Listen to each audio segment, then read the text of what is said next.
Praise లాడండి. ఎలా ఉన్నారు అందరూ? ఏం చేస్తున్నారు? ఈరోజు మీరు చూస్తున్నారు బైబిల్ పట్టిన సమయం యూట్యూబ్ ఛానల్. ఈరోజు నేను మీకు ఒక టాపిక్ చెప్దాము అని చెప్పేసి మీ ముందుకు వచ్చాను. అది ఏంటి అంటే మనకి ఏదైనా ఒక సమస్య వచ్చినప్పుడు, ఏదైనా సరే ఒక పరిష్కారం కావాలి అనుకున్నప్పుడు దేవుని సన్నిధిలో ఏ విధంగా మనము ప్రార్థన చేయడం ద్వారా మనం దాన్ని పొందుకోగలుగుతాము. అది ఏ సమస్య అయినా, ఎటువంటి పెద్ద సమస్య అయినప్పటికీ కూడా మనం ఎలా దాన్ని సాల్వ్ చేయగలుగుతాము అన్నది మీతో నేను షేర్ చేసుకుంటాను. ఇది కూడా నా లైఫ్లో జరిగిన విషయమే. నేను అలా చేశాను, అలా పొందుకున్నాను కాబట్టి మీతో నేను షేర్ చేసుకుంటున్నాను. ఏం పొందుకున్నాను ఏంటి అనుకుంటారేమో.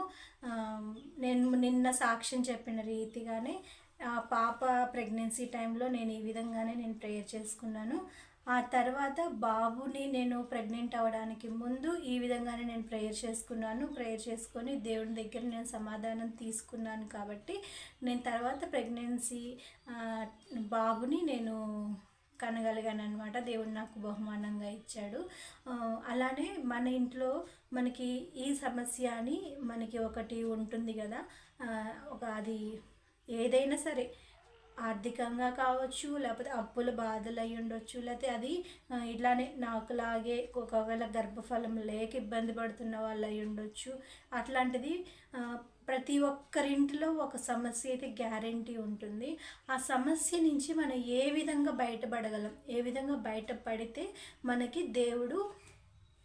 మనకి సమాధానం ఇస్తాడు, ఏ విధంగా మనం దేవుని సన్నిధిలో దేవుని దగ్గర మనం ఏ విధంగా ప్రార్థన చేయడం ద్వారా దాన్ని మనం పొందుకోగలుగుతాము అన్నది ఈరోజు నేను మీతో షేర్ చేసుకుంటాను.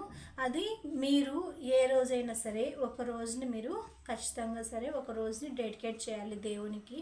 ఎలా అంటే మనము అది ఎంత పెద్ద సమస్య అయినా ఉపవాస ప్రార్థన చేయడం ద్వారా ఖచ్చితంగా అది మన సొంతం అవుతుంది. ఉపవాస ప్రార్థన చేయాలి. అది ఏ విధంగా చేయాలి అన్నది నేను మీతో చెప్తాను. ఫస్ట్ మనం ఏంటంటే ఒక రోజుని, ఈరోజు నాకు ఏ పనులు లేవు, లేకపోతే ఆ పనులని మనం కంప్లీట్ చేసేసుకొని దేవుని సన్నిధిలో గడపడమే. అంటే దేవుని సన్నిధి అని అంటే అది మందిరం అనే కాకపోకుండా మన ఇంట్లో అయినా సరే ఒక గదిలో మనము దేవుడు తప్ప ఇంకెవరు ఉండకూడదు. అంటే బైబిల్ మనం తప్ప ఎవరు ఉండకూడదు అనమాట. ఒకవేళ ఆ సమస్య గల వాళ్ళు ఒకవేళ అంటే ఇప్పుడు ఒకవేళ ఎవరైనా బెడ్ మీద అంత అనారోగ్య పరిస్థితుల్లో ఉండి, లేవలేని పరిస్థితుల్లో ఉండి, వాళ్ళు లెగవాలి, వాళ్ళు కోలుకోవాలి. కాబట్టి వాళ్ళ కోసం నేను ఉపవాస ప్రార్థన చేస్తున్నాను అని అనుకుంటే వాళ్ళు అట్లా ఉండొచ్చు.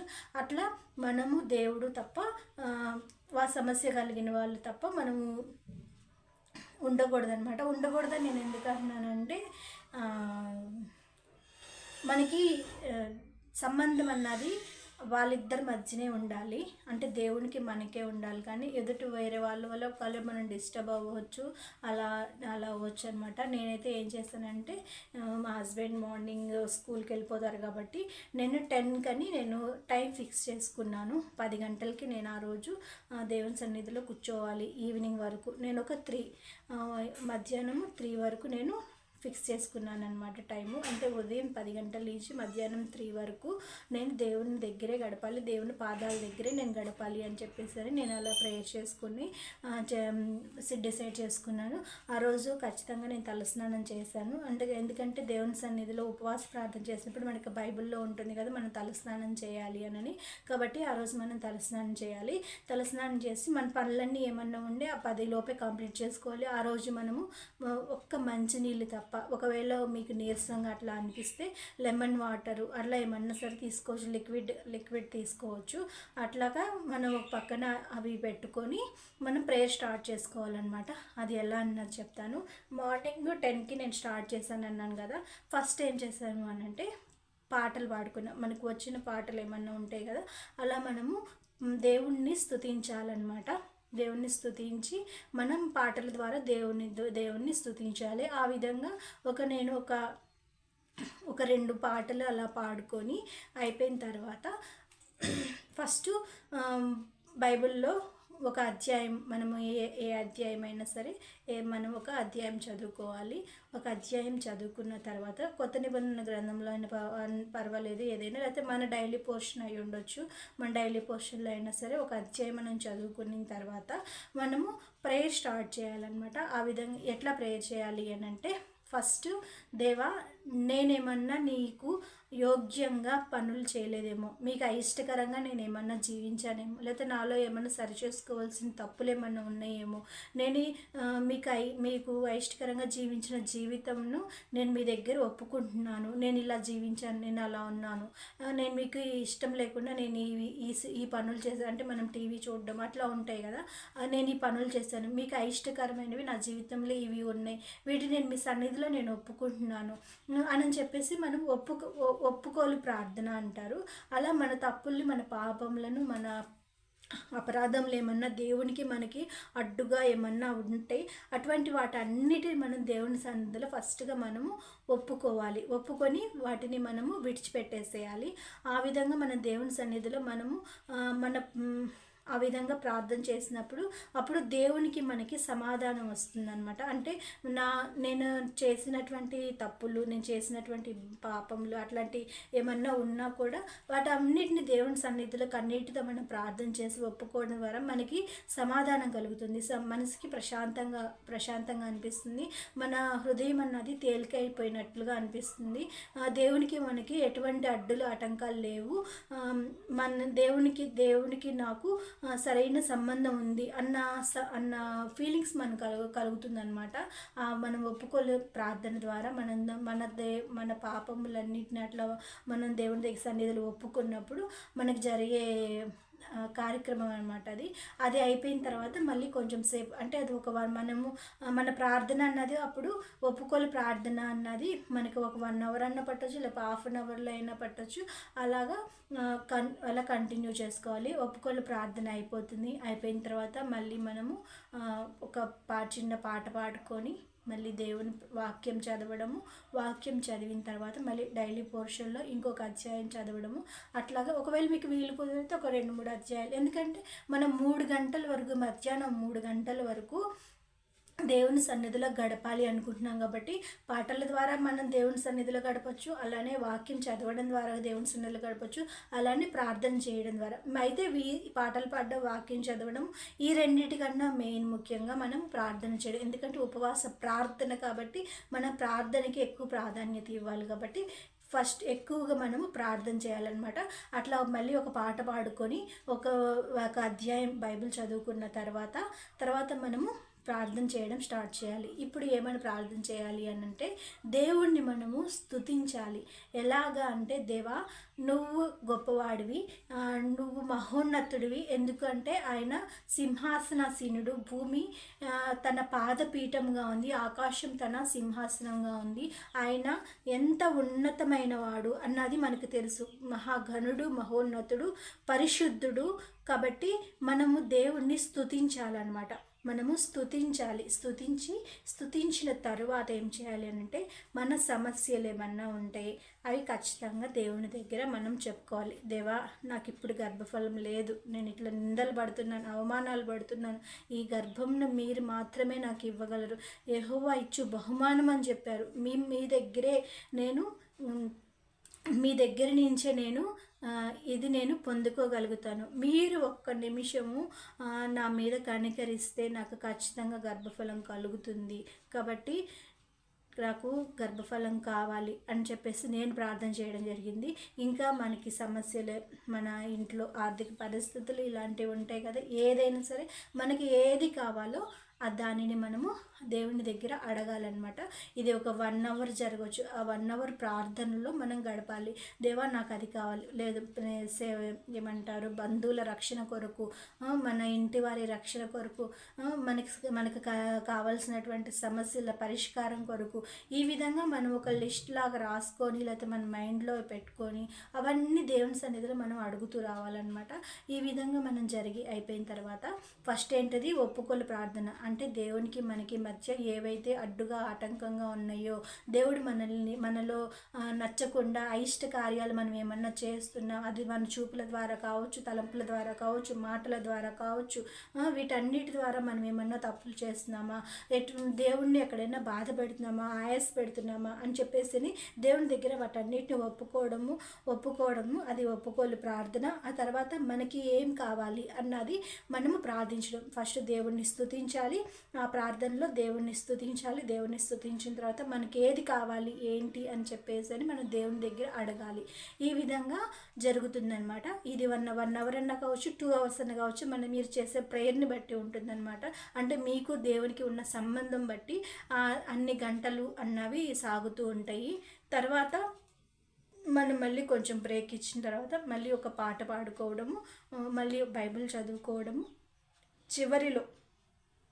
చివరిలో ఏంటంటే మనము ఏదైతే మనం దేవుని దగ్గర సన్నిధిలో కోరుకున్నామో, ఏది కావాలి అని మనం అడుగుతున్నామో అవన్నీ దేవుడు మనకు ఇచ్చాడు అని నమ్మకము, విశ్వాసాన్ని కలిగి ఉండాలి మనం. అలా అవన్నీ నాకు ఇచ్చాడు అని చెప్పేసి మనం ఎప్పుడైతే నమ్ముతామో, విశ్వసిస్తామో, మీ విశ్వాసమే మిమ్మల్ని స్వస్థపరచును అన్న రీతిగా మన విశ్వాసం ద్వారానే మనము ఆ కార్యాలను మనము పొందగలుగుతామన్నమాట. దేవుడు నాకు ఇచ్చాడనని నేను అలానే ప్రార్థన చేసుకున్నాను. దేవా, మీరు నాకు ఇచ్చారని నేను నమ్ముతున్నాను, విశ్వసిస్తున్నాను. అయితే మీరు తగిన సమయంలో ఇస్తారు అని నేను గట్టిగా నమ్ముతున్నాను. ఆ సమయం వరకు నేను ఓపికతో ఎదురు చూసేటట్లు నాకు సహాయం దయచేయండి. నేను ఎవరైనా సరే నా మీద నిందలు, అవమానాలు పెట్టినా నేను బాధపడకుండా ధైర్యంగా నిలబడే శక్తిని నాకు దయచేయండి. మీరు నాకు ఇస్తారన్న నమ్మకం నాకుంది. అది కొన్ని రోజులు అవ్వచ్చు, లేకపోతే కొన్ని నెలలు అవ్వచ్చు, ఏదైనా సరే మీరు నాకు ఇస్తారన్న సంపూర్ణ నమ్మకం, విశ్వాసం నాకు ఉంది కాబట్టి నేను ఎదురు చూస్తున్నాను, మీరు నాకు ఇస్తారు కాబట్టి అని చెప్పేసి మనం దేవునికి కృతజ్ఞతాస్తుతులు చెల్లించాలి. అంటే మనం ఏమేమైతే కోరుకున్నామో అవన్నీ కృతజ్ఞత ద్వారా దేవునికి అవన్నీ మీరు నాకు ఇచ్చినందుకు, అది ఇంకా దేవుడు ఇవ్వలేదు, ఆల్రెడీ మనం ప్రార్థన చేసేటప్పుడే దేవుడు మనకి అవన్నీ ఇచ్చేస్తాడు. అయితే మనకి ఏ సమయంలో రావాలి, ఏ సమయంలో వస్తే సరైనది, ఏ సమయంలో వస్తే సరైనది కాదు అని చెప్పేసి ప్రణాళిక ఉంటుంది కదా. ఆ ప్రకారంగా దేవుడు మనకి ఆ సమయంలో ఇస్తాడు. ఆ సమయంలో ఇచ్చేంత వరకు మనము ఓపికతో, నిరీక్షణతో ప్రార్థించాలి. కనిపెట్టాలి అని మనం దేవుని దగ్గర నిరీక్షణ నాకు రావాలి, ఓర్పు నాకు కావాలి అని చెప్పేసి మన దేవుని సన్నిధిలో ప్రార్థించాలన్నమాట. అట్లా మనము కృతజ్ఞతాస్తుతులు చెల్లించాలి దేవునికి. 3 ఎట్లాగా ఫస్ట్ ఒప్పుకోలు ప్రార్థన చేయడం, అంటే మన పాపములు ఒప్పుకొని దేవునికి మనకి మధ్య ఎటువంటి అడ్డు ఆటంకం లేకుండా దేవునికి మనకి మధ్య సమాధానం కలిగి ఉండడం అనమాట. ఆ విధంగా కలిగిన తర్వాత మనము ఏమేం కావాలి ఏంటి అని చెప్పేసి మనం దేవుని దగ్గర ఉపవాసం ఎందుకు ఉంటున్నాము, ఏది కావాలని మనం ఉపవాసం ఉంటున్నాము అని చెప్పేసి దేవుని సన్నిధిలో దాని గురించి అడగడం అనమాట. అడిగిన తర్వాత 3వది లాస్ట్గా మనము ఏదైతే అడిగామో అవన్నీ నాకు ఇచ్చావు దేవా, మీకు కృతజ్ఞతలు అని చెప్పేసి దేవుని సన్నిధిలో ప్రార్థించడం అనమాట. ఈ విధంగా మనము మీకు ఎంత టైం కుదురుతుందో అన్నది మీరు డిసైడ్ చేసుకోండి. నేనైతే మార్నింగ్ 10 నుంచి ఆఫ్టర్నూన్ 3 వరకు నేను అన్నము ఏం తినలేదు, టిఫిన్ కానీ అట్లా ఏం చేయలేదు. ఓన్లీ మంచినీళ్ళు, లేకపోతే నిమ్మకాయ వాటర్ ఉంటాయి కదా, అవి తీసుకున్నాను అనమాట. అట్లానే నేను మార్నింగ్ నుంచి 3 గంటల వరకు అలానే నేను ప్రేయర్ చేసుకొని దేవుడు నాకు సమాధానం ఇచ్చాడు. అసలు ఆ లాస్ట్ మన కృతజ్ఞతాస్తుతులు చెల్లిస్తున్నప్పుడే మనకి సంతోషం వేస్తుంది, మనకి కాన్ఫిడెన్స్ వచ్చేస్తుంది. నేను ప్రెగ్నెంట్, ఇంకా దేవుడు నాకు ఇస్తాడు ఖచ్చితంగా, నేను ఇప్పుడు ప్రెగ్నెంట్ అని చెప్పేసి నేను ఖచ్చితంగా నమ్మాను అనమాట, విశ్వసించాను. అయితే ఏ సమయంలో ఇస్తాడన్నది దేవుని ప్రణాళిక, దేవుని చిత్తం కాబట్టి ఆ సమయం కోసం మనము ఎదురు చూస్తూ ఉండాలి. దీనికి నేను ఒక ఎగ్జాంపుల్ బైబిల్లోది మీకు చెప్తాను. దేవుడు మానవుడిని సృష్టించడానికి ముందు మానవుడికి కావలసినటువంటి ప్రతీది ఫస్ట్ సమకూర్చి, అంటే మానవుడికి పుట్టిన తర్వాత ఏం కావాలి, వెలుతురు కావాలి, వాటర్ కావాలి, చెట్లు, జంతువులు, ఇట్లాగా సమస్తం కావాలి. కాబట్టి దేవుడు 6 రోజుల్లోనే 5 రోజులు దేవుడు మన కోసం అవన్నీ సిద్ధపరిచి తర్వాత 6వ రోజున మనల్ని సృష్టించాడు. ఎందుకు ఫస్టే మనల్ని సృష్టించవచ్చుగా, ఫస్ట్ రోజే మనల్ని సృష్టించేస్తే మరి ఇవన్నీ లేకుండా మనం ఎలా బతకగలుగుతాము? ఇవన్నీ వస్తేనే కదా, ఇవన్నీ ఉంటేనే కదా మనము బతకగలిగేది. అట్లాగా దేవుడు ప్రణాళిక ఉంటుందన్నమాట.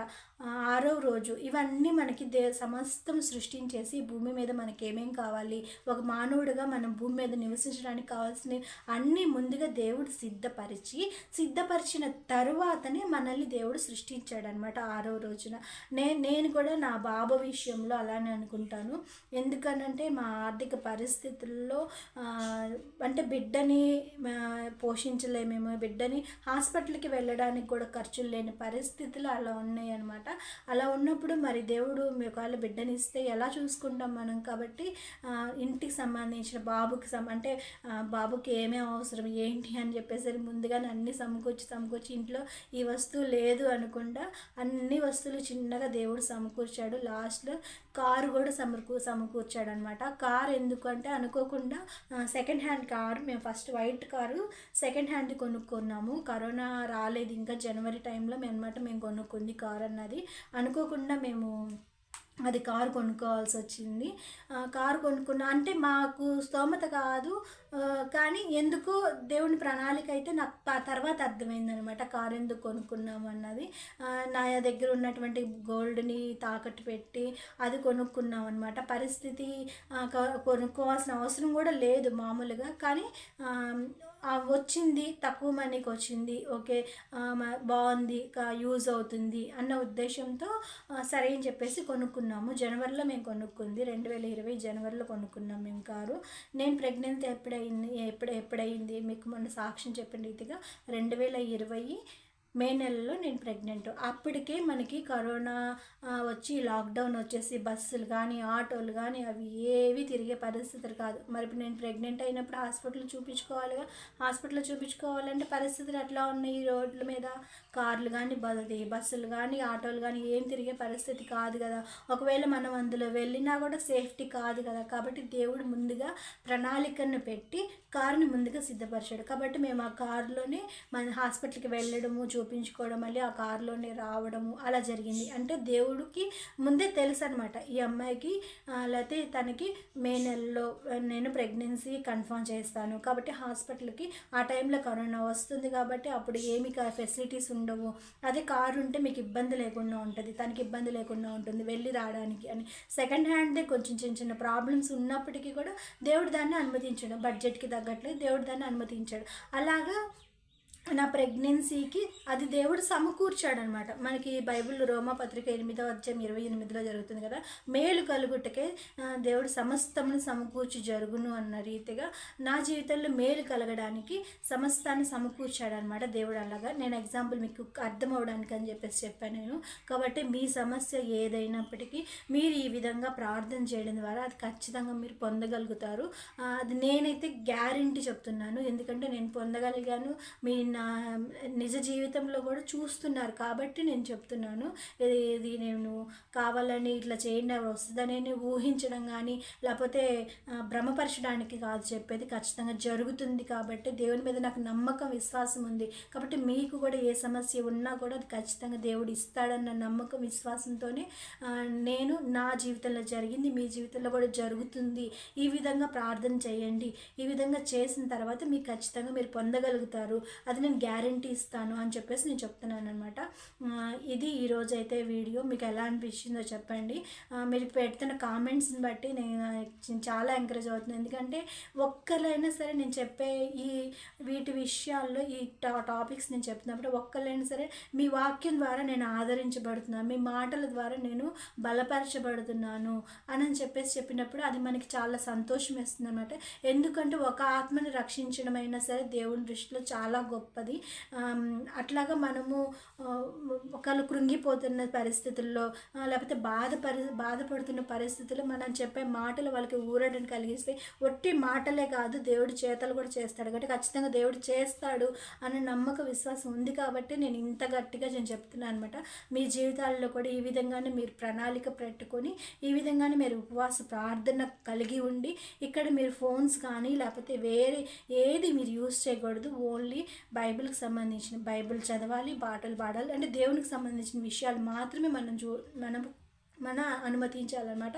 అప్పటి వరకు మాత్రము ఫోన్స్ అని ఇంకా వేరే వ్యాపకాలని వేరే వేటి మీద మన మనసు ఉండకూడదు. ఎందుకంటే మన సమస్య పరిష్కారం అవ్వాలి కాబట్టి దేవుడికి మనకి మాత్రమే ఆ రిలేషను మనం కంటిన్యూ చేయాలి. వేరే వాటి మీద మనము దృష్టి పెట్టకూడదు. కాబట్టి ఆ విషయంలో మాత్రం గట్టిగా ఉండండి మీరు. వీడియో అయితే ఇదే, మీకు ఎలా అనిపిస్తుందో చెప్పండి. మరొక వీడియోతో మళ్ళీ కలుద్దాం. అంతవరకు ప్రైజ్ ది లార్డ్. ఆమేన్.